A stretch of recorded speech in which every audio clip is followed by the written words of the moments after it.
Hello again, everyone. Welcome to another episode of Grab It Novels. And for this episode, we're taking a look at the first issue of the new Doctor Strange ongoing comic that just released earlier this week. Now, this is technically the newest part of Jed MacKay's ongoing Strange Saga following the death of Doctor Strange and last year's 10-issue Strange series. However, it's actually a pretty good jumping on point for new readers that have been wanting to get into the comic book adventures of the Sorcerer Supreme. So accompanying Mr. MacKay is artist Pasqual Ferry, a name that should be familiar with anyone who's been reading Marvel Comics since the Ultimate Marvel Universe began. Now, as you can tell, the cover for issue 1, as well as all the issues so far when you look at the solicitations, is done by the legendary Alex Ross. Saying that the Alex Ross cover is a masterpiece is like saying water is wet. No explanation, no further questions needed.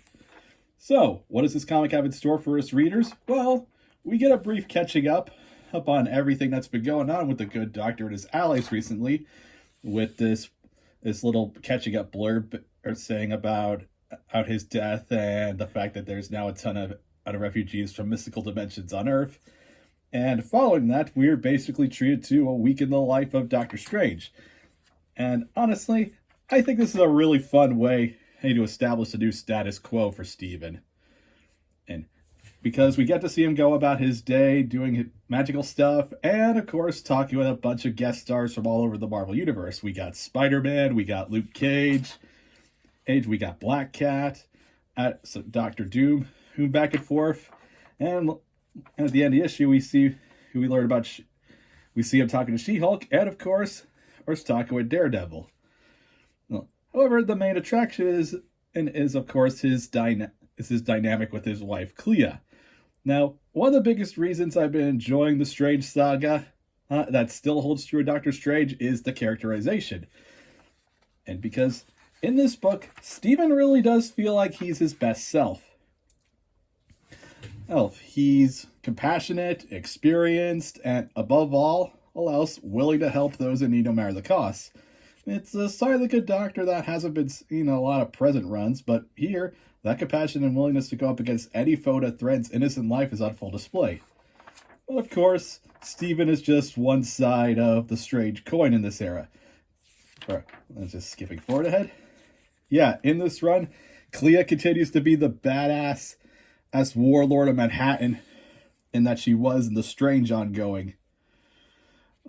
It was a great time getting to know more about her, and seeing that continue in this book, seeing her more warlike personality clash with Steven's, tells me that this book is going to be going to interesting places in terms of character dynamics. And even outside of combat, that Steven and Clea are just a wonderful couple.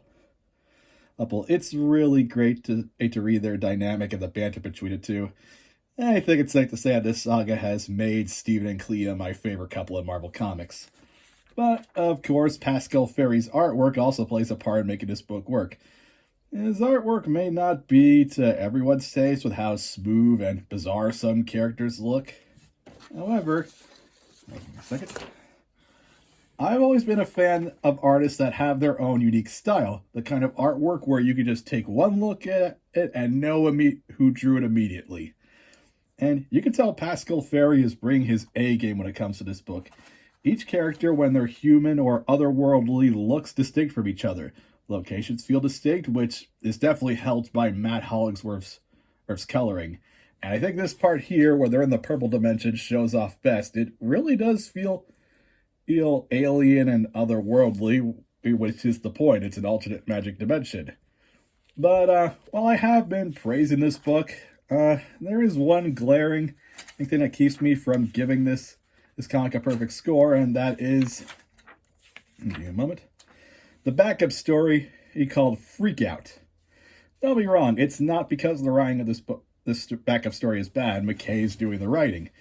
It's just that it really sets up a cool status quo for Wong and the Agents of Wand, but the art kind of drags it down a bit. Andy McDonald's artwork is fine, but when you compare it to Pasqual Ferry, this just kind of looks like standard superhero comics artwork, just a bit more psychedelic at places. The psychedelic imagery he is kind of interesting, but I don't think it's as cool as or unique as Pasqual Ferry's artwork in the main story. But, and while I said this book does seem like a good jumping on point for new readers, some of you guys will probably feel a bit lost because as it is a continuation of a 5-issue mini and a 10-issue ongoing from last year. I still think a new reader will be able to enjoy this book, but they might be missing out on some of the context. But regardless of that, I still give Doctor Strange a 4 out of 5.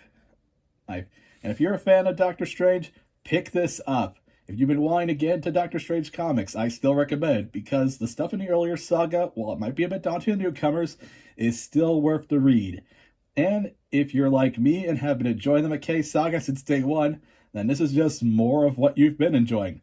The Sorcerer Supreme and company are in good hands, and I'll be here to cover the next issues as they come out. But until then, have a great day, guys.